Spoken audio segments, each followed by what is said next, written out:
Price the Lord. Mizpah Reformation Church சார்பாக உங்கள் யாவரையும் இந்த மகிமை நேரம் நிகழ்ச்சிக்கு வரவேற்கிறோம். இன்றைக்கு போதகர் ரெவரண்ட் ஜேக்கப் ராஜ் கபூர் அவர்கள் உங்கள் மத்தியில் தேவனுடைய செய்தியை பகிர்ந்து கொள்ளும்படியாக வந்திருக்கிறார். தேவன் இருக்கிறவராகவே இருக்கிறார். அவர் சர்வ வல்லமை உள்ள தேவனாய் இருக்கிறார். நாம் எப்பொழுதெல்லாம் கூப்பிடுகிறோமோ அவர் தமது செவியை சாய்த்து நம்முடைய எல்லா வேண்டுதல்களுக்கும் விண்ணப்பங்களுக்கும் அவர் பதில் கொடுக்கிறவராயிருக்கிறார். இன்றைக்கு இந்த நிகழ்ச்சியை பார்க்கிற ஒவ்வொருவருடைய வாழ்க்கையிலும் எந்த சூழ்நிலையாக இருந்தாலும் இன்றைக்கு தேவன் ஒரு அற்புத விதமான ஒரு சுகத்தையும் விடுதலையும் கொடுக்க போகிறார். தொடர்ந்து இந்த நிகழ்ச்சியை பார்த்து ஆசீர்வாதத்தை பெற்றுக்கொள்ளுங்கள். ஆமேன்.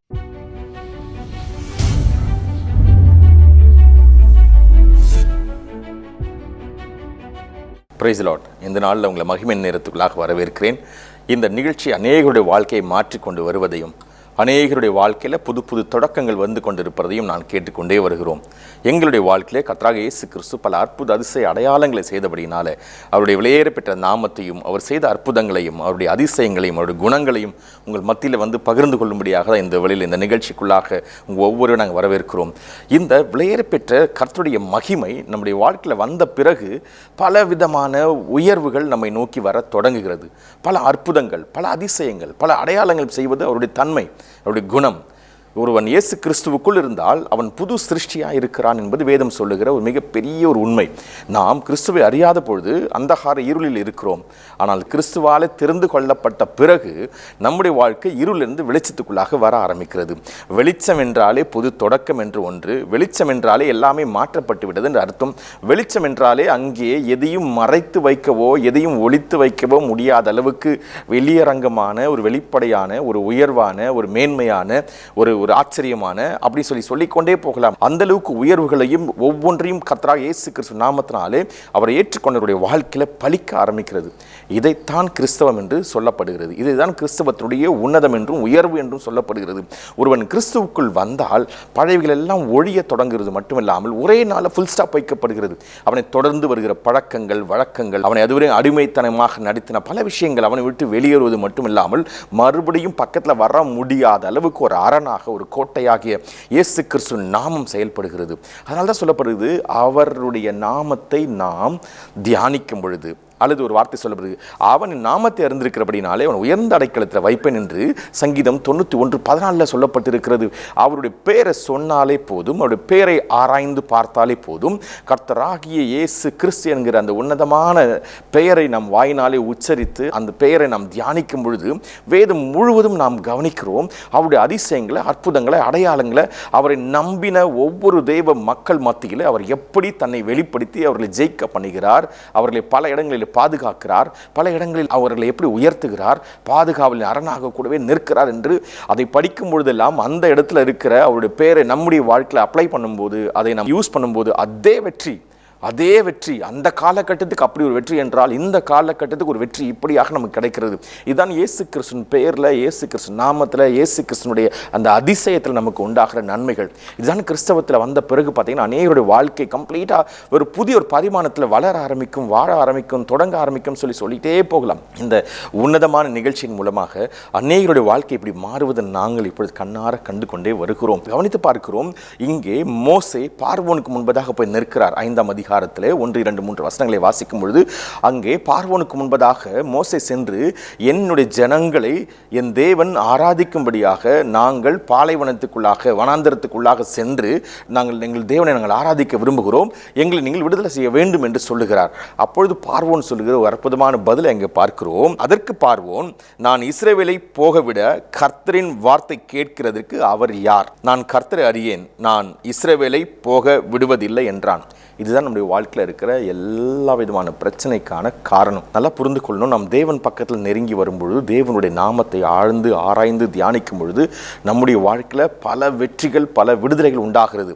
நம்மை பிடித்து வைத்திருக்கிற அந்த இருளின் அதிகாரம் இருக்கு பாருங்க, அது தெளிவாய் சொல்லுகிறது, நான் விட மாட்டேன், நான் உன்னை விடப்போவது இல்லை அப்படின்ட்டு தெளிவாக பேசக்கூடியதாக இருக்கிறது இருள்.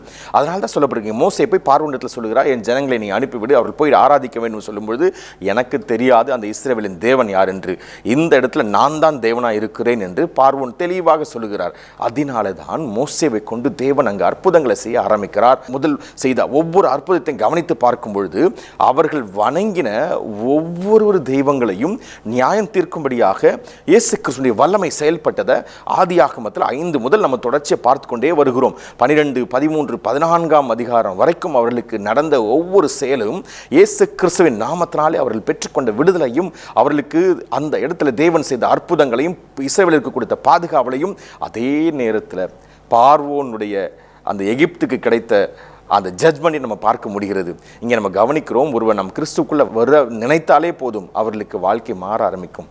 ஏனென்றால் விடுதலை, அந்தகார இருளிலிருந்து ஆச்சரியமான வாழ்க்கைக்கான வருகிற ஒரு விடுதலை உண்டாக ஆரம்பிக்கிறது. அதனால தான் தொழிலில் ஒரு புதிய தொடக்கம் வர ஆரம்பிக்கும், சுகத்தில் ஒரு புதிய ஒரு ஆரம்பம் வர ஆரம்பிக்கும், சுகமே ஒரு வித்தியாசமான பரிமாணத்தில் சுகமடைவார்கள். நான் பார்த்துருக்கிறேன் அநேகருடைய வாழ்க்கையில் மோசமான ஒரு வியாதி என்றும், மரணம் சம்பந்தமான வியாதி என்றும், மரண படுக்கை என்று சொல்லப்படுகிற எல்லா டாக்டர்ஸால் கைவிடப்படுகிற ஒரு நிலைமை என்றும் பல முறை ரிப்போர்ட்ஸ் வந்ததுக்கு அப்புறமா ஜெபத்தில் வந்து உட்காருவார்கள், ஜெபத்தில் வந்து நிற்பார்கள், ஜெபிக்க சொல்வார்கள். பிறகு பார்த்தீர்கள் என்றால் அற்புதங்கள், அதிசயங்கள், அடையாளமாக அவர் சொல்லுகிற சாட்சி இருக்கும். நான் 4th ஸ்டேஜில் இருக்கிறேன், நான் மோசமான நிலைமையில் இருக்கிறேன், என்னோட கிட்னி பாதிக்கப்பட்டிருக்கு, லிவர் கம்ப்ளீட்டாக போயிடுச்சு, இப்படிலாம் சொல்லுவார்கள். ஜெபத்துக்கு வந்த பிறகு, ஜெபத்தில் தேவனுக்கு முன்பதாக தங்களை தாழ்த்தின பிறகு, தேவனிடத்தில் முறையிட்ட பின்பு, அவர்களுக்காக பரிந்து பேசின பின்பு அவர்களுக்கு கிடைக்கிற விடுதலையே வேற லெவல். அந்த விடுதலை வந்ததுக்கு அப்புறம் பார்க்கணுமே, அவங்களுடைய வாழ்க்கை புதிய ஒரு தொடக்கமாக, பல பேருடைய வாழ்க்கை புத்துணர்ச்சியாக, ஒரு புதிய சந்தோஷம் அவங்க வாழ்க்கைகள் வந்து மலர்வதை நான் பல முறை பார்த்திருக்கிறேன். இதுதான் இயேசு கிறிஸ்து நாமத்தில் இருக்கிற மிகப்பெரிய ஒரு பெரிய ஒரு உண்மை. எபிரேயரில் 10ஆம் அதிகாரத்தில் சொல்லப்பட்டிருக்கிறது, இவரே பாவங்களுக்காக ஒரே பலியை செலுத்தி என்றென்றைக்கும் தேவனுடைய வலது பாரத்தில் உட்கார்ந்து நமக்காக பரிந்து பேசி நம்மளுடைய எல்லா தேவைகளையும் சந்தித்து, நாம் எந்த சூழ்நிலை இருந்தாலும் நம்மளை விடுவித்து, நம்மை அவருக்கு பக்கத்தில் உட்கார வைக்கிற ஒரு உன்னத இடத்தை நமக்கு கொடுத்திருக்கிறார் என்று தான் இங்கே எபிரேயரில் 10ஆம் அதிகாரத்தில் வாசித்தோம். அதே எபேசியரில் 2ஆம் அதிகாரம் 7ஆம் வசனத்தில் வாசிக்கிறோம், கலாத்தியரில் 3ஆம் 2ஆம் வசனத்தில் வாசிக்கிறோம். இப்படி நம்ம சொல்லிக்கொண்டே போகலாம். கர்த்தர் பெரிய பெரிய பெரிய பெரிய அற்புதங்களை நமக்கென்று செய்யும்படியாக, அதிசயங்களை நமக்கென்று செய்யும்படியாக, புதிய புதிய புதிய வாழ்க்கையில் நமக்கு வர வேண்டியவைகளை வரவழைக்கும்படியாக காத்து கொண்டிருக்கிறார். இதான் இயேசு கிறிஸ்து நமக்கு வைத்திருக்கிற பரிசுகள். ஒருவன் கிறிஸ்துவுக்குள்ள வந்ததுக்கு அப்புறம் பார்த்தீங்கன்னா இது எல்லாம் தொடங்க ஆரம்பிக்கிறது, பல விஷயங்கள் மாற ஆரம்பிக்கிறது. இதை நம்ம கவனிக்க முடிகிறது. பவுல் பார்த்தீங்கன்னா இயேசு கிறிஸ்துவை அறியாத பொழுது இயேசு கிறிஸ்துவை பின்பற்றி போன ஒவ்வொரு மக்களும் துன்புறுத்துகிறவனாக இருக்கிறான். ஆனால் இயேசு கிறிஸ்துடைய வெளிச்சம் அவன் மீது பட்ட பிறகு, அவன் கண்கள் திறந்த பின்பு, அவன் மீது பரிசு ஆவியானவர் வந்த பின்பு அவன் பேச்சே வேற. அவன் தான் சொல்லுகிறான். 1 கொரிந்தியரில் 12ஆம் அதிகாரத்தில் 7, 8, 9 வசனங்களை வாசித்து பார்க்கும்போது, தேவனுடைய வரங்கள் ஒருவருடைய வாழ்க்கையில் வந்தால் செழிக்க முடியாத இடம் கூட செழிக்க ஆரம்பிக்கும் என்று சொல்லப்படுகிறது. அப்பேற்பட்ட ஒரு வரத்தை நம்முடைய வாழ்க்கையில் அவசியமாக தேவை என்று அவர் சொல்லுகிறத 1 கொரிந்தியரில் 12 பார்க்க முடிகிறது. அந்த 14ஆம் அதிகாரம் 1, 2, 3 வசனங்களை வாசித்து பார்க்கும்போது இதன் மேல் அதிக கவனம் செலுத்துங்கள். என்றால் இந்த வரங்கள் உங்கள் வாழ்க்கையில் வந்த பிறகு உங்களால் அநேகர் ஆசீர்வாதமாக இருப்பார்கள், உங்களுக்கும் பெரிய ஆசீர்வாதமாக இருக்கும், புதிய தொடக்கங்கள் வரும் என்று அவர் சொல்லுகிற அந்த அற்புதமான வார்த்தைகளை கேட்கும்போது மிகவும் சந்தோஷமாக இருக்கிறது.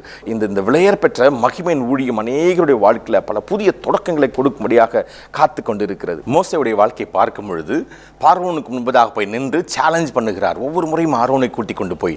ஆனால் ஆரம்பத்தில் பார்க்கும்போது மோசேவும் அதே பார்வோனும் ஒன்றாக ஒரே வீட்டில் வளர்ந்தவர்கள், ஒரே அரண்மனையில் வளர்ந்தவர்கள், ஒரே தன்மையில் இருவரும் பயிற்சி எடுத்தவர்கள், ஒரே விதமான பயிற்சி சாலையில் படித்தவர்கள், பயிற்சி எடுத்தவர்கள். அப்பேற்பட்ட அதிசய அடையாளமாக 2 பேரும் ஒரே ஒரு இடத்துல உருவாகி வந்தவர்கள். தேவனை அழகாக அவங்களை பிரித்து மறுபடியும் அவர்களை இருவரும் ஒருவருக்கு விரோதமாக ஒருவரை சந்திக்கும்படியான ஒரு இடத்தை கொடுக்கிறார். ஆனால் மோசேவோ இஸ்ரவேல் சார்பாக போய் நிற்கிறார். பார்வோனோ எகிப்தியர் சார்பாக அங்கு அரசாண்டு கொண்டிருக்கும் பொழுது மோசேவுக்கு பதில் சொல்ல வேண்டிய இடத்துல அவர் நிற்கிறத பார்க்க முடிகிறது. தேவன் வல்லமையாக எடுத்து மோசேவை பயன்படுத்துகிறார். அற்புதங்கள், 10 விதமான அற்புதங்கள் வாதைகளாக பார்வோனுடைய அந்த எகிப்தியன் ஒவ்வொரு மக்கள் மீது வந்து நிற்கிறது. அந்த வாதைகள் வரும்பொழுதெல்லாம் அந்த எகிப்தியர் எதையும் செய்ய முடியாமல் தவிக்கிறத பார்க்க முடிகிறது. அவர்களுடைய தெய்வங்கள் எதுவுமே அவர்களுக்கு உதவிக்காக வர முடியாமல் அனைத்து தெய்வங்களும் கட்டப்பட்ட நிலைமையில அதை கட்டு வைக்கிற ஒரு ஆளாக மோசே நின்று கொண்டிருக்கிறதை பார்க்க முடிகிறது. முதல்ல போய் பார்க்கும்பொழுது தேவன் அவரை சந்திக்கும் பொழுது அவர் கையில் இருக்கிற அந்த கோலை ஒரு பாம்பாக மாற்றும் பொழுது மோசேவை திகைத்து நின்று பார்க்கிறான். என்ன இது, என்ன நடக்கிறது? ஒரு காய்ந்து இருக்கிற, ஒரு மரித்து இருக்கிற, எந்த வகையிலும் உயிரற்று இருக்கிற தன் கையிலே இருக்கிற கோலுக்கு இப்படி ஒரு உயிர் வர முடியுமா என்று அப்பேற்பட்ட தேவன் உயிர்ப்பிக்கிற தேவனாக இருக்கிறார் என்பதை அவன் புரிந்து கொள்கிறான். பிறகு இங்கு புதிய ஏற்பாட்டில் பார்க்கிறோம், மோசேவன் தேவன் தான் நம்முடைய தேவன் என்று சொல்லும்படியாக வேதத்தில் பல இடங்கள் எழுதப்பட்டிருக்கிறது. இன்று கர்த்தராகிய இயேசு கிறிஸ்துவை நாம் ஏற்றுக்கொண்ட பிறகு நம்முடைய வாழ்க்கையில் அற்புதங்கள், அதிசயங்களை அடையாளம் செய்யக்கூடிய அவருடைய மகிமை, வல்லமை, பரிசு ஆவியானவராக நம் மீது இறங்குறதை நாம் பார்க்க முடிகிறது. இங்கே நம்ம கவனித்து பார்க்கிறோம், மோசேவை ஒரு ராஜாவாகவே அங்கு தேவன் பார்த்தீங்கன்னா பார்வோனுக்கு முன்பதாக நிற்க வைக்கிறத பார்க்கிறோம். இஸ்ரவேல் ஜனங்கள் கிட்டத்தட்ட பார்த்தீங்கன்னா 25 லட்சத்துக்கு மேலான ஆட்கள் அங்கே இருக்கிறத நம்ம பார்க்க முடிகிறது. அவ்வளவு ஆட்களையும் இந்த ஒரே ஒரு மனிதன் தனியாக இவர் எல்லாரும் அழைத்து கொண்டு வனாந்தரத்தின் வழியாக பாலும் தேனும் ஓடுகிற கானானுக்குள்ளாக வழிநடத்துகிற அப்பேற்பட்ட ஒரு உன்னதமான வழிக்குள்ளாக நடத்துகிறத பார்க்க முடிகிறது. இது சாதாரண ஒரு செயல் கிடையாது, இது சாதாரண ஒரு செயலே கிடையாது. இது ஒரு தேவனுடைய செயல். ஒரு மனிதனோடு தேவனை இறைந்தால் தான் இப்பேற்பட்ட அதிசயங்களை செய்ய முடியும். அவர்கள் செங்கடலை பிளந்து அதன் ஊடாக நடந்து வருகிற அந்த செயலில் மோசே அவர்களுக்கு முன்பதாக நடந்து சென்று இந்த செயலை செய்கிறார். இதை செய்யும்படியாக அவருடைய கரங்கள் இருக்கிற அந்த கோல் நீட்டப்படுகிறது. அப்பொழுது ஒரு கீழ்காற்று அந்த இடத்துல வீசி அந்த கடலை இரண்டாக பிளக்க வைக்கிறது. அந்த இரண்டாக பிளந்த இடத்துல வெட்டாந்தரையில் நடந்து வந்தார்கள் இஸ்ரவேல் ஜனங்கள் என்று வேதம் சொல்லுகிறபடியே இந்த அற்புதத்தை, அதிசயத்தை தேவன் எழுதி வைத்திருக்கிறார். இது நடந்தது என்று அநேக சாட்சி இன்று வரை சொல்லிக்கொண்டே வருகிறார்கள். நாம் பார்க்கிறோம், தேவனால் ஆகாத காரியம் ஒன்று இல்லவே இல்லை, தேவனால் நடக்க முடியாத ஒன்று இல்லவே இல்லை. அப்பேற்பட்ட அளவில் நம்முடைய வாழ்க்கையில் எந்த சூழல் நாம் இருந்தாலும் அவருக்கு முன்பதாக ஜெபிக்கும் பொழுது இயற்கைக்கு அப்பாற்பட்ட அவருடைய வல்லமை, அவருடைய சக்தி நமக்கு முன்பதாக இறங்கி சகல கோணலை செவ்வையாக்கும். அது எந்த நிலைமையாக இருந்தாலும் சரி, நம்முடைய வாழ்க்கையில் மாற்றக்கூடிய ஒன்று அவருடைய வல்லமைக்குள்ளே இருக்கிறது. அந்த வல்லமை இறங்கி வந்தால் போதும், அதிசயங்களை, அற்புதங்களை, அடையாளங்கள் செய்ய முடியும்.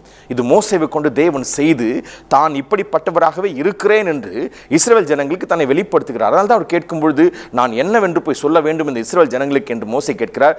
இருக்கிறவராகவே இருக்கிறேன் என்று போய் சொல். இந்த வார்த்தை சொல்கிறான், ஆபிரகாமின் தேவனும் ஈசாக்கின் தேவனும் யாக்கோபின் தேவனுமாய் இருக்கிற நான் இருக்கிறவராகவே இருக்கிறேன் என்று சொல்லுகிறார். இதே வார்த்தை இன்று உங்களை பார்த்து நான் சொல்லுகிறேன், அவர் இருக்கிறவராகவே இருக்கிறார். அவர் நேற்றும் இன்று மாறாதவராகவே இருக்கிறார். இன்று ஒரு அற்புதத்தை உங்களுக்கு செய்யும்படியாக, இன்று ஒரு அடையாளத்தை உங்களுக்கு செய்யும்படியாக, இன்று ஒரு அப்பாற்பட்ட ஒரு சுகத்தை கொடுக்கும்படியாக, பொருளாதாரத்தில் ஒரு மீழ்ச்சியை கொடுக்கும்படியாக, திடீரென்று ஒரு உயர்வை கொடுக்கும்படியாக, புதிய ஒரு தொடக்கத்தை தரும்படியாக அவருடைய வல்லமை காத்து கொண்டிருக்கிறது. அதெல்லாம் சொல்லப்பட்டிருக்கிறது எபேசியரில் 3ஆம் அதிகாரத்தில் 16-17 சொல்லப்பட்டிருக்கிறது, உள்ளான மனுஷனை வல்லமையாய் பலப்படுங்கள் என்று. உள்ளான மனுஷன் வல்லமையாய் பலப்படுங்கள். அப்படி என்றால் என்ன? ஜெபிக்க வேண்டும் என்று சொல்லுகிறார். ஜெபத்தில் நாம் நமக்குள்ளே எதையும் பார்த்தீங்கன்னா நம்ம வாயில் திறந்து பேசினால்தான் கிடைக்கும் என்கிற இடத்துல தான் இந்த உலகத்தில் நம்ம வாழ்ந்து கொண்டு இருக்கிறோம். அதனால தான் நம்ம படிக்க வேண்டியதாக இருக்கிறது, அதனால தான் ஒரு மொழியை கற்றுக்கொள்ள வேண்டியதாக இருக்கிறது. மொழி பேசினால் மட்டுமே, சத்தங்கள் வந்தால் மட்டுமே, நம்முடைய வாயினுடைய வார்த்தைகள் வந்தால் மட்டுமே இறைவனிடத்தில் மட்டுமின்றி மக்களிடத்தில் நன்மை வர முடியும். அப்பொழுதுதான் வாழ்க்கையில் ஜெயிக்க முடியும் என்கிற மிக முக்கியமான ஒன்றை இந்த நாளில் உலகம் முழுவதும் பார்த்தீங்கன்னா பயிற்சியில் வைத்து கொண்டிருக்கிறார்கள். ஆனால் ஒருவன் கிறிஸ்துவுக்குள்ளே வந்தால் எதை கேட்க வேண்டும் என்றாலும் கர்த்தராகிய இயேசு கிறிஸ்துவிடத்தில் மட்டும்தான் கேட்க வேண்டும். அதனால் என்னை நோக்கி கூப்பிடு எரேமியாவில் சொல்லப்பட்டிருக்கிறது. அதே போல் யோவானில் சொல்லப்பட்டிருக்கு 14ஆம் அதிகாரத்தில், எதையாக என் நாமத்தில் கேட்டால், எதை வேண்டும் என்றால் என் நாமத்தில் கேளுங்கள். மார்க்கில் 11ஆம் அதிகாரத்தில் சொல்லப்பட்டிருக்கிறது, யாராக இருந்தாலும் இந்த மலையை பார்த்து பெயர்ந்து எங்கே போக வேண்டும் என்று மனதிலே சந்தேகப்படாமல் சொல்லுகிறவனுக்கு அது அப்படியே நடக்கும் என்று 11, 22, 23, 24 ஒரு அற்புதமான ஒரு எக்ஸாம்பிளோடு சொல்லி கற்றுக் கொடுக்கிறார். 1 யோவானில் 5ஆம் அதிகாரத்தில் 14, 15 வசனங்களில் எதை கேட்டாலும் அவருடைய நாமத்தினால கேட்கும்போது நமக்கு சந்தேகம் இல்லாமல் அது கிடைக்கக்கூடிய இடத்துல இருக்கிறது என்று சொல்லுகிறார். அந்த அளவுக்கு அவருடைய நாமம், அவருடைய பெயர் நம்முடைய வாயிலிருந்து வரும்பொழுது அவ்வளவு சக்தி வாய்ந்ததாக நமக்கு பதில் கொடுக்கக்கூடியதாக இருக்கிறது. அதற்கு காரணம் பார்த்தீங்கன்னா, நமக்காக ஒரே தரம் பலியிடப்பட்டார் நம்முடைய கர்த்தராகிய இயேசு கிறிஸ்து. அவர் 3ஆம் நாள் உயிரோடு எழுந்தார். இந்த வார்த்தைகளை வாயினாலே நாம் உச்சரிக்கும் பொழுது, உச்சரிக்க வேண்டும் என்றால் மனதிலே நாம் அதை நம்பி அந்த வார்த்தைகளை பேசும் பொழுது அதுதான் நம்முடைய விடுதலைக்கு காரணமாக இருக்கிறது, அதுதான் நம்முடைய ரட்சிப்புக்கு காரணமாக இருக்கிறது. அப்படி சொல்லுகிறவர்கள் இயேசு கிறிஸ்துவை மரித்தோரிலிருந்து பரிசாவினை எழுப்பினார் என்று சொல்லும் பொழுதே பார்த்தீங்கன்னா அவங்க ரட்சிக்கப்பட்டிருக்கிறார்கள் என்ற உன்னத அனுபவத்துக்குள்ள வர முடியும் என்று சொல்லப்பட்டிருக்கிறது. அந்த அளவுக்கு நாம் எதை வேண்டுமென்றாலும் தேவனிடத்தில் பேச ஆரம்பித்தால், இன்று நமக்கு இருக்கிற தேவைக்கு, இன்றைக்கு நமக்கு இருக்கிற பிரச்சனைக்கு எந்த மனிதனாலும் பதில் சொல்ல முடியாது. எந்த மனிதனும் முன் வந்து நின்று நமக்கு வேண்டியதை வாங்கி தர முடியாது. நமக்கு வேண்டியதை செய்யும்படியாக எந்த மனிதனுடைய மனதும் இன்று கிடையாது. அந்த சூழலில் இருக்கிறது யாராக இருந்தாலும் அவரிடத்தில் வந்து வாயில திறந்து ஜெபிக்கும் பொழுது இயற்கைக்கு அப்பாற்பட்ட சக்தி நமக்கென்று இறங்கி வந்து சொல்லப்பட்டிருக்கிறது. தேவனுக்கு ஒரு அற்புதமான பேர், லார்ட் ஆஃப் ஹோஸ்ட், சேனைகளின் கர்த்தர் என்று. அவர் பின்பதாக ஒரு பெரிய சேனை இருந்து கொண்டே இருக்கிறது. அவர் சொல்லும் பொழுது, அவர் பார்க்கும்போது அந்த சேனை இறங்கி வந்து செயலில் ஈடுபட ஆரம்பிக்கும். நமக்கு வேண்டிய நன்மைகளை அவருடைய சேனைகள் வந்து செய்ய ஆரம்பிக்கும். சொல்வார்கள் தேவ தூதருடைய கூட்டங்கள் என்று. தேவனுடைய அற்புதங்களை, அதிசயங்களை, அடையாளங்கள் செய்யும்படியாக தேவனால் அனுப்பப்பட்ட தேவதூதர் கூட்டம் என்று நம் வாயில திறந்து ஜெபிக்கும் பொழுது தேவதூதர் கூட்டங்கள் இறங்கி வந்து நமக்கு நன்மையையும் சுகத்தையும் விடுதலையும் அரணையும் பலனையும் கொடுக்கக்கூடியதாக இருக்கிறது. பாதுகாவலை கொடுக்கக்கூடியதாக இருக்கிறது. அநேக நேரத்தில் நம்ம அவரை பார்த்து ஜெபிக்கும் பொழுது இவை அனைத்தும் ஒன்றை ஒன்றாக நமக்கு ஆரம்பிக்கிறது. கவனித்து பாருங்களேன். வேதத்தில் ஒரு இடத்துல சொல்லப்பட்டிருக்கிறது, ஜாஷுவா புத்தகத்தில் 6ஆம் அதிகாரத்தில் 1, 2, 3 வசனங்களில், இஸ்ரவேலருக்கு முன்பதாக எரிகோ கோட்டை பூட்டப்பட்டிருந்தது. ஒருவரும் உள்ளே வராதபடிக்கும் வெளியிலிருந்து யாரும் உள்ளே போக முடியாத அளவுக்கும் கம்ப்ளீட்டாக அவங்களுடைய கம்யூனிகேஷனை கட் பண்ணி வைத்திருந்தான் பிசாசு. எப்படி இருக்கு பாருங்கள், அற்புதமான திட்டம் பாருங்கள். எதையாவது பேசினா தானே, நீங்கள் கம்யூனிகேட் பண்ணாதானே என்ன நீங்கள் எதாவது பண்ண முடியும் அப்படின்ற ஒரு இடத்தை வைத்திருந்துச்சு பாருங்கள். அந்த இடத்துல கர்த்தருடைய மகிமை சூப்பராக செயல்படுகிறது. கர்த்தருடைய மகிமை அந்த இடத்துல அற்புதமாக செயல்படுகிறது. அந்த அற்புதம் என்னவென்றால், இவர்கள் வாய்களை திறக்காமலே தேவனிடத்தில் இந்த பதிலை பெறும்படியாக தேவன் ஒரு திட்டத்தை கற்றுக் கொடுக்கிறார். அதனால தான் ஆசாரியன் முன்பதாக நிறுத்தி ஆசாரியர்கள் தங்களுடைய ஆராதனை செய்யும்படியாக அவர்களுக்கு பின்பதாக பார்த்தீங்கன்னா சேவர்களை நிற்க வைத்து இந்த யுத்தத்தை நடத்தும்படியாக தேவன் ஒரு திட்டத்தை செய்கிறார். இந்த இடத்துல எங்கேயும் அவர் கையில் இருக்கிற ஆயுதங்களாலே ஜெயிக்கவே இல்லை. அவர்கள் செய்ததெல்லாம் ஒன்றே ஒன்று, கர்த்தரை பாடி துதித்தார்கள், எரிகோ கோட்டை இடிந்து கீழே விழுந்தது, உள்ளே இருக்கிற அனைத்தையும் சுதந்திரித்தார்கள். எப்படி சொல்லப்பட்டு இருக்கிறது. ஆக தேவனுக்கு முன்பதாக நாம் வந்து ஜெபிக்கும் பொழுது தேவன் சொல்லிக் கொடுக்கிற திட்டங்களை மட்டும் நான் பயன்படுத்தினால் போதும். பல இடங்களில் இயற்கைக்கு அப்பாற்பட்ட முறையில் அவருடைய சேனை இறங்கி நமக்கென்று செயல்பட ஆரம்பிக்கும். யுத்தம் கர்த்தருடையது. நமக்கு ஆரம்பித்த ஒவ்வொரு பிரச்சனையும் கர்த்தருடையதான் மாற்ற முடியும். எனக்கு ஒரு பெரிய ஒரு பிரச்சனை, அது வியாதினால பிரச்சனை, கடனால பிரச்சனை, உறவு முறைகளால் பிரச்சனை, இது எங்கே சொல்வது என்று புரியவில்லை, யார்கிட்ட போய் பார்த்து இதுக்கான பதிலை பெறுவது என்று தெரியவில்லை. அந்த சூழ்நிலையில் தான் சொல்லுகிறார், ஜெபிக்க என்னிடத்தில் வந்த பிறகு, உன்னுடைய காரியங்கள் எதுவாக இருந்தால் என்னிடத்தில் கொண்டு வந்த பிறகு நான் அதை என் கையில் எடுத்து இந்த யுத்தம் உன்னுடையது அல்ல, இது என்னுடையது என்று மாற்றி காண்பிக்கிறேன். இப்படி தான் வேதம் சொல்லுகிறது. 2 நாளாகமத்தில் 20ஆம் அதிகாரத்தில் கவனித்து பார்க்கிறோம். ஒரு யுத்தம் நடக்க காரணமாக இருந்தது. அந்த ஒரு ராஜாவுக்கு விரோதமாக 5 விதமான ராஜாக்கள் இறங்கி வருகிறார்கள் யுத்தத்திற்கு. அந்த இடத்துல யோசபாத் சொல்கிறார், இந்த வேளையில் நான் என்ன செய்ய வேண்டும் என்று தெரியவில்லைன்னு சொல்லும் பொழுது அவர் எல்லா மக்களையும் கர்த்தருக்கு முன்பதாக தாழ்த்தி ஒன்று சேர்த்து அவர்களுக்கு முன்பதாக ஜெபிக்க வைக்கிறார். அப்படி ஜெபிக்க வைக்கும் பொழுது ஒரு விஷயத்தை நம்ம பார்க்கிறோம். அந்த அற்புத செயல் என்னவென்றால், அவர்கள் ஜெபிக்கிறார்கள், அங்கே ஒரு ஆசாரியன் எழுந்து நிற்கிறான், அங்கே ஒரு தீர்க்கதரிசி எழுந்து நிற்கிறார். சொல்லுகிற வார்த்தை என்னவென்றால், யுத்தம் கர்த்தருடையது, யுத்தம் உங்களுடையதல்ல, இந்த யுத்தத்தில் வெற்றி உங்களுக்கு தேவன் தர இருக்கிறார். எப்படி அற்புதமாக அடுத்த திட்டங்களை விவரிக்கிறார். நீங்கள் அவருடைய நாமத்தை பாடி துதியுங்கள், அற்புதம் அதிசயம் நடக்க இருக்கிறதுன்னு சொல்லி அவர்கள் பாடி துடிக்க தொடங்கின உடனே அவர்களுக்கு விரோதமாக எழும்பியிருந்த அந்த 5 விதமான ராஜாக்கள் ஒருவனுக்கு விரோதமாக ஒருவன் எழும்பி அவர்களை வெட்டுண்டு அவர்கள் விழுந்ததை பார்க்க முடிகிறது. ஆக ஒவ்வொரு முறையும் ஆராதனை ஜெபம் தேவனுக்கு முன்பதாக நாம் ஏறெடுக்கும் பொழுது நம்முடைய யுத்தம் எதுவாக இருந்தாலும், நம்முடைய பிரச்சனை எதுவாக இருந்தால், நமக்கு முன்பதாக வைக்கப்பட்டிருக்கிறது எதுவாக இருந்தாலும் அது தன்னுடைய எல்லா விதமான சக்தியை இழந்து நமக்கு முன்பதாக பதில் கொடுக்கக்கூடியதாக, மண்டிடக்கூடியதாக நம்ம பார்க்க முடிகிறது. இதுதான் வேதம் எழுதி வைத்திருக்கிறார். அதனால தான் இயேசு கிறிஸ்து என் நாமத்தினாலே பிதாவை நீங்கள் கேட்டுக்கொள்வது எதுவோ அது உங்களுக்கு வாய்க்கும் என்று சொல்லுகிறார். அற்புதத்தை, அதிசயத்தை, அடையாளத்தை செய்வதுதான் கர்த்தராகிய இயேசு கிறிஸ்துடைய மிகப்பெரிய குணம். வேதம் ரொம்ப தெளிவாக சொல்லுகிறது, அவருடைய ஆழங்களுக்குள்ளே நாம் நடந்து வர வேண்டும் என்று, அவருடைய மகிமைக்குள்ளாக நாம் பிரவேசிக்க வேண்டும் என்று, அவருடைய குணங்களை புரிந்து கொண்டு அவரோடு கூட கைகோர்த்து நடக்க வேண்டும் என்று. இதற்கு ஒரு பெயர் தான் ஜெபம். இந்த ஜெபத்தினுடைய ஆழத்துக்குள்ளாக நாம் காலெடுத்து வைக்கும் பொழுது, ஆராதனையுடைய ஆழத்துக்குள்ளாக காலெடுத்து வைக்கும்போது தேவனுடைய குணங்கள் நமக்கு புரிய ஆரம்பிக்கும். த அட்ரிபியூட்ஸ் ஆஃப் காட் நமக்கு ஒன் பை ஒன்னாக தேவன்கிட்ட இருந்து ஒரு விஷயத்தை நம்ம கற்றுக்கொள்ளும் பொழுது பார்த்தீங்கன்னா, அவரை ஆராதிக்கிற விதங்கள், அவரிடத்தில் பேச வேண்டிய விதங்கள், அவரிடத்தில் ஜெபிக்க வேண்டிய விதங்கள், அவருடைய வார்த்தைகளை கை கொண்டு நடக்க வேண்டிய விதங்கள், வார்த்தைகளை முன்பதாக வைத்து பல விஷயத்தை தொடங்க வேண்டிய விதங்கள் ஒன்றை ஒன்றாக தேவனால் நமக்கு அறிவிக்கப்படுகிறது. பரிசுத்த ஆவியானவர் கற்றுக் கொடுக்கிறார். அவருடைய சர்வசேனை நமக்கு முன்பதாக வந்து சகலவற்றையும் செய்து முடிக்கிறபடினாலே நாம் புரிந்து கொண்டு நடக்க ஆரம்பிப்போம். சொல்லப்பட்டிருக்கிறது, அவரை அறிகிற அறிவினால தான் ஜீவனுக்கும் தெய்வ பக்திக்கும் வேண்டிய யாவற்றையும் அவருடைய திவ்ய வல்லமை நமக்கு கொடுத்து அனைத்து இடத்திலும் ஜெயிக்க பண்ணுகிறது என்று 2 பேதுரு 1:3 வாசித்து பார்க்கிறோம். அப்பேற்பட்ட ஒரு அதிசயத்தின் தேவன் தான் நம்முடைய தேவன். நம்முடைய விடுதலை தான் நம்முடைய புதிய தொடக்கமே இருக்கிறது என்று வேதம் தெளிவாக சொல்லுகிறது. இயேசு கிறிஸ்துவினிடத்தில் நம்ம வாயில திறந்து ஜெபிக்கும் பொழுது நமக்கு தேவன் தம்முடைய மகிமை வெளிப்படுத்தி, அன்பை வெளிப்படுத்தி, நம்முடைய வாழ்க்கைக்கு வேண்டிய எல்லாவற்றையும் அவருடைய வல்லமை நமக்கு திறந்து கொடுக்கிறதா இருக்கிறது. பழைய ஏற்பாட்டில் கவனிக்கும் பொழுது பார்த்தீங்கன்னா, மோசே இஸ்ரவேல் ஜனங்களை விடுவித்து அந்த எகிப்திலிருந்து வெளியில் கொண்டு வரக்கூடிய ஒரு பெரிய திட்டத்தை தேவனிடத்தில் பெற்றுக்கொண்டு மக்களிடத்தில் சொல்லுகிறார். அது சொல்லும்போது ஒரு வார்த்தை சொல்லுகிறார், நாம் விடுதலை ஆகி வெளியில் வருகிறது தான் நம்முடைய வருஷத்தினுடைய முதல் மாதமாக இருக்கிறது, அங்கிருந்து நம்முடைய வாழ்க்கையை தொடங்குகிறது என்று. அவர்கள் ஒரு வயது உள்ள ஒரு ஆட்டுக்குட்டியை தெரிந்து கொள்ளுகிறார்கள்.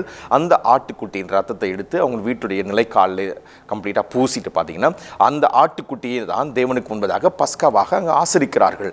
அந்த இரவிலே அவர்கள் அதை செய்து கொண்டிருக்கும் பொழுது இஸ்ரவேலரை பாதுகாக்கிற இஸ்ரவேலின் தேவன் எகிப்தியரை சங்காரம் பண்ணும்படியாக ஒரு அற்புதத்தை, அந்த இடத்துல ஒரு அதிசயத்தை செய்கிறத பார்க்கிறோம். இங்கே எகிப்தியருக்கு ஒரு ஜட்ஜ்மெண்ட் நடக்கிறது, இஸ்ரவேலருக்கு ஒரு விடுதலை நடக்கிறது. சொல்லப்பட்டிருக்கிறது 430வது வருஷத்தில் இது இவர்களுக்கு நடக்கிறபடியினாலே 430 வருஷம் முழுவதுமாக இஸ்ரவேலர் எகிப்திலே தங்கியிருந்தார்கள் சொல்லப்பட்டிருக்கிறது. அந்த நாளில் தான் அவங்க எல்லாரும் விடுதலையாக வெளியில் வருகிறார்கள். இங்கே சொல்லப்பட்டிருக்கிறது, இயேசு கிறிஸ்துவின் ரத்தத்தினால் நாம் விடுதலை ஆகிறோம் என்று புதிய ஏற்பாட்டில் சொல்லப்படுகிறது. நம்முடைய வாழ்க்கையில் என்று நம்ம இயேசு கிறிஸ்துவின் ரத்தத்தை நம்ம ஏற்றுக்கொண்டு அவர் நம் வாயினால் அறிக்கை செய்து, அவர் ரத்தத்தினாலே நம்ம சுகமாகிறேன், அவர் ரத்தத்தினால் விடுதலையாகிறேன், அவர் ரத்தத்தினால் புதிய வாழ்க்கை எனக்கு தொடங்குகிறது என்று நம்ம சொல்ல ஆரம்பிக்கிறோமோ, அந்த நாள் தான் நம்முடைய வாழ்வினுடைய முதல் நாளாக, புதிய தொடக்கத்தின் நாளாக மாறுகிறது. அந்த நாளில் இருந்து பல விஷயங்கள் நம்முடைய வாழ்க்கையில் வருகிறது. இதான் வேதம் ரொம்ப தெளிவாக. அதனால தான் ஒரே தரம் அவர் நமக்காக பலி ஆனதுனாலே நம்மை பரிசுத்தமாக்கி இருக்கிறார் ஒரு வார்த்தையை 10ஆம் அதிகாரத்தில் எபிரேயரில் அற்புதமாய் சொல்லுகிறார். நாம் அவருடைய ரத்தத்தினாலே பரிசுத்தமாக்கப்பட்டிருக்கிறோம், அவர் ரத்தத்தினாலே நம்ம நீதிமான்கள் ஆக்கப்பட்டிருக்கிறோம், அவர் ரத்தத்தினாலே நாம் நீதியை செய்யும்படியாக கர்த்தராகிய இயேசு கிறிஸ்துவின் ரத்தம் நமக்காக இறங்கி வந்து பரிந்து பேசி என்னை ஜெயிக்க வைத்திருக்கிறது என்று சொல்லுகிறது. இந்த ஒரே ஒரு காரணத்தினால எல்லா இடங்களிலும் வெற்றி சிறக்க பண்ணுகிறது அவருடைய நாமம் நமக்கு செயல்பட ஆரம்பிக்கிறது. அவருடைய பேரை சொன்னாலே போதும், நமக்கு வெற்றியையும் புதிய வாழ்க்கையும் புதிய ஆரம்பத்தையும் சுகத்தையும் பலத்தையும் ஆரோக்கியத்தையும் தருகிறது. அவருடைய பெயர் அப்பேற்பட்ட ஒரு பெயராக நமக்கு செயல்படுகிறது. சொல்லப்பட்டிருக்கிறது, அவருடைய பெயரிலிருந்து நமக்கு பூரண ஆயுசு, தீர்க்க ஆயுசு, பரிபூர்ண சுகம், எஸ் லைட் ஆஃப் லைஃப் அவரிலிருந்து நமக்குள்ளே செயல்படும்படியாக தேவன் சொல்லியிருக்கிறத அந்த ஐசாயா 53ஆம் அதிகாரம் 11ஆம் வசனமும் அந்த சங்கீதம் 91ஆம் அதிகாரத்தில் சொல்லப்பட்டிருக்கிற 16ஆம் வசனமும் பார்த்தீங்கன்னா, நம்முடைய வாழ்க்கையில் அவர் மூலமாக ஒரு ஜீவன் உண்டாக ஆரம்பிக்கிறது, ஜீவன் வருகிறது. அந்த ஜீவன் தான் ஒளி உள்ள ஒரு ஜீவனாக நமக்குள்ளே செயல்படுகிறபடினால அந்தகார இருளில் மறுபடியும் போக முடியாத அளவுக்கு, இருளுக்கு நமக்கும் சம்பந்தம் இல்லை என்று சொல்லப்படுகிற அளவுக்கு வெற்றியின் பிள்ளைகளாக, விடுதலையின் பிள்ளைகளாக, புதிய தொடக்கத்தின் பிள்ளைகளாக நம்ம மாற்றுகிறது. இந்த நாமத்தை நம்ம வாயில திறந்து நல்லா நம்ம ஆராதிக்க போகிறோம். இந்த நாமத்தை தான் வாயில திறந்து ஒவ்வொரு நாம ஆராதிக்க வேண்டிய இடத்துல நம்ம இருக்கிறோம். இந்த கர்த்தராகிய இயேசு கிறிஸ்துவின் பேரை தான் பார்த்தீங்கன்னா ஒவ்வொரு முறையும் நம்ம சொல்லும் பொழுது நமக்கு ஒரு விடுதலை உண்டாகிறது, புதிய ஒரு ஆரம்பம் உண்டாகிறது. எந்த நோயாக இருந்தாலும் சுகப்படுத்த முடிகிறது, எந்த வியாதியினுடைய கொடுமையாக இருந்தாலும் விடுதலையாக்கப்படுவோம் என்று சொல்லப்படுகிற அந்தகார லோகாதிபதியினுடைய எந்த தந்திரமாக இருந்தாலும், வீட்டுக்கு விரோதமாய் செயல்படுகிற எந்த திட்டங்களாக இருந்தாலும், வீட்டுக்கு விரோதமாய் செயல்படுகிற எந்த குழப்பங்களாக இருந்தாலும், அவருடைய நாமத்திலிருந்து நமக்கு விடுதலை. இயேசு கிறிஸ்துவின் நாமத்தினாலே ஜெபிக்கிறோம் என்று சொன்னாலே போதும், நமக்கு விடுதலை உண்டாக ஆரம்பிக்கிறது. அப்படி ஒரு ஜெபத்தை அனுதினமும் நாம் செய்ய வேண்டும், அனுதினமும் செய்ய வேண்டும், ஒவ்வொரு செகண்டும் நாம் செய்ய வேண்டும். ஏனென்றால் நம்முடைய விடுதலை, நம்முடைய வெற்றி அவருடைய இயேசு கிறிஸ்து என்று சொல்லப்படுகிற பெயரில் இருக்கிறது. அந்த பெயரை வாயிலத்தில் நம்ம சொல்ல வேண்டும். இந்த நிகழ்ச்சி உங்கள் வாழ்க்கையில் பல பெரிய மாற்றங்களை கொண்டு வரும், அதில் மாற்றமே இல்லை. அவர் நாமத்தை நாம் அறிந்து கொள்வோம். அவருடைய நாமம் என்றது அவருடைய பெயர். அவருடைய பெயரை நம்ம வாயிலை திறந்து உச்சரிப்பை எப்படி என்று கற்றுக்கொள்வோம். ஒவ்வொரு முறையும் ஜெபித்தாலே பதில் வர ஆரம்பிக்கிறது. ஒவ்வொரு முறையும் ஜெபிக்கும் பொழுதெல்லாம் சர்வசேனை இறங்கி வந்து நமக்கு செயல்பட ஆரம்பிக்கிறது. ஒவ்வொரு முறையும் ஜெபிக்க வேண்டும், அதுதான் நம்முடைய வல்லமையாக நமக்கு தேவன் கொடுத்திருக்கிறது என்று வேதம் சொல்லுகிறது. எபேசியர் 3:16, 17, 18 அதுதான் சொல்லுகிறது. நம்ம உள்ளான மனுஷனை வல்லமையாக பலப்பட வேண்டும். அவர் நமக்குள்ளே வந்து தங்கி இருப்பதை நாம் புரிந்து கொண்டு அந்த தங்கி இருக்கிற இயேசு கிறிஸ்துவினிடத்தில் அதிகமாய் பேச வேண்டும். அவர் நமக்குள்ளே வந்து தம்முடைய கூடாரத்தை வைக்கும்படியாக மிகவும் பிரியப்பட்டதுனால நமக்குள்ளே வந்து வாசம் செய்யும்படியாக தேவன் அவரை அனுப்பியிருக்கிறார் என்றுதான் வெளிப்படுத்தல் புத்தகத்தில் 21ஆம் அதிகாரத்தில் 3-4 வசனங்கள் சொல்லுகிறது. அப்பேற்பட்ட ஒரு அற்புதமான இயேசு கிறிஸ்து நம்முடைய இருதயங்களில் வந்திருக்கிறார். நாம் ஜெபிக்க போகிறோம். இந்த ஜெபம் ஒரு பெரிய ஒரு மாற்றத்தை உங்களுக்கு கொடுக்க போகிறது, விடுதலையை கொடுக்க போகிறது, வெளிச்சத்தை கொடுக்க போகிறது, ஆரம்பத்தை கொடுக்க போகிறது, கோணலை செவ்வையாக்க போகிறது, வியாதியிலிருந்து விடுதலையை கொடுக்க போகிறது, இருளிலிருந்து விடுதலையாக்க போகிறோம். நம்ம கண்களை நம்ம ஜெபிக்கலாமா? நன்றி தகப்பன், இந்த அருமையான வேளையில் அந்தகார இருளிலிருந்து ஆச்சரியமான ஒளிக்கு வரவழைத்தருடைய புண்ணியங்களை நாங்கள் அறிவிக்கும்படியாக தெரிந்து கொள்ளப்பட்டவர்கள் என்று வேதம் சொல்வது போலவே அப்பா, இந்த நேரத்தில் இந்த நிகழ்ச்சியை பார்த்து கொண்டிருக்கிற ஒவ்வொருத்தருடைய வாழ்க்கையிலும் ஒரு வெளிச்சம் வருவதாக. எழும்பி பிரகாசி, உன் ஒளி வந்தது, உன்னுடைய ஒளி அநேகரை உன் பக்கமாய் திருப்பக்கூடியதாய் இருக்கிறதுன்னு சொல்லியிருக்கீங்களே, அந்த ஒளி தகப்பனேப்பா இங்கே இருக்கிற ஒவ்வொருத்தருடைய மேலே இறங்கி வருவதாக. வாழ்க்கையில் இருக்கிற எல்லா பிரச்சனைகள், கடன்கள் மாறுவதாக, எல்லா விதமான வியாதியின் கொடுமைகள் மாறுவதாக, வியாதியினுடைய வேரோடு அறுபடுவதாக நான் ஜெபிக்கிறேன். இவர்களுக்கு விரோதமாக உருவாக்கப்பட்டிருக்கிற எந்த ஆயுதமும் வாய்க்காமல் போவதாக. அப்பா, ஒரு புதிய ஆரம்பத்தை கொடுங்க, ஒரு புதிய தொடக்கத்தை கொடுங்க தகப்பன. வேலை ஸ்தலங்களில் ஒரு புதிய ஆரம்பம், புதிய தொடக்கம் அப்பா. பிஸ்னஸில் தகப்பனே அப்பா, இழந்தது எல்லாம் மறுபடியும் மீண்டுமாய் தகப்பனே அப்பா இவரை நோக்கி வருவதாக தகப்பனேப்பா. எல்லா வகையிலும் தகப்பனே மறுபடியும் ஒரு புதிய ஒரு ஆரம்பம் இவங்க மேலே வருவதாக. புதிய ஒரு தொடக்கம் வந்ததுனால அப்பா பல பெரிய புதிய காரியங்கள் இவங்க வீட்டுக்குள்ளே வருவதாக நான் ஜெபிக்கிறேன் தகப்பனே. அப்பா, சுகத்துக்காக ஜெபிக்கிறோம். உங்களுடைய அற்புத வல்லமையின் கரம் இந்த வேளையில் அப்பா இந்த சகோதரனை தொட்டு அப்பா இந்த வேளையில் ஒரு சுகத்தை கொடுப்பதாக. உங்களுடைய சர்வசேனை இறங்கி வந்து ஒரு பாதுகாவலை கட்டவிழ்ப்பதாக நான் ஜெபிக்கிறேன் தகப்பனே. ஒரு பாதுகாவல் இப்பொழுது இறங்கி வருவதாக, பெரிய சுகம் வருவதாக, விடுதலை வருவதாக நான் ஜெபிக்கிறேன் தகப்பனே. அப்பா, இந்த வேளையில் வியாதியின் படுக்கையில் படுத்துக் கொண்டிருக்கிற ஒவ்வொருக்கா ஜெபிக்கிறேன் தகப்பனே. பரிபூர்ண சுகத்தை கொடுங்க, பரிபூர்ண பலத்தை கொடுங்க, பரிபூர்ண ஆரோக்கியத்தை கொடுங்க தகப்பனே. ஆசீர்வதிங்க தகப்பனே. இயேசு கிறிஸ்து நாமத்தில் ஜெபிக்கிறோம் நல்ல பிதாவே. ஆமேன், ஆமேன், ஆமேன். Glory be to God. தேவன் நம் மத்தியில் மிக ஆழமான சத்தியங்களை, அவருடைய வார்த்தையிலிருந்து மிக ஆழமான சத்தியங்களை போதகர் ரெவரண்ட் ஜேக்கப் ராஜ் கபூர் அவர் மூலமாய் இன்று தேவன் நமக்கு வழங்கியிருக்கிறார். நாம் கேட்ட வண்ணமாக இயேசு கிறிஸ்து என்ற நாமத்தை நாம் உச்சரிக்கும் போது நம்முடைய வாழ்க்கையில் முற்றிலுமாய் எல்லாவற்றையும், எல்லா இருளும் மாற்றப்படுகிறதா இருக்கிறது. அவரோடு நாம் ஆராதிக்கும் போது, அவரோடு நேரத்தை செலவிடும்போது எல்லாமும் மாற்றத்திற்குள்ளாய் வருகிறது. இயேசு கிறிஸ்து என்ற நாமத்தில் சுகம் உண்டு, பலன் உண்டு, ஜீவன் உண்டு.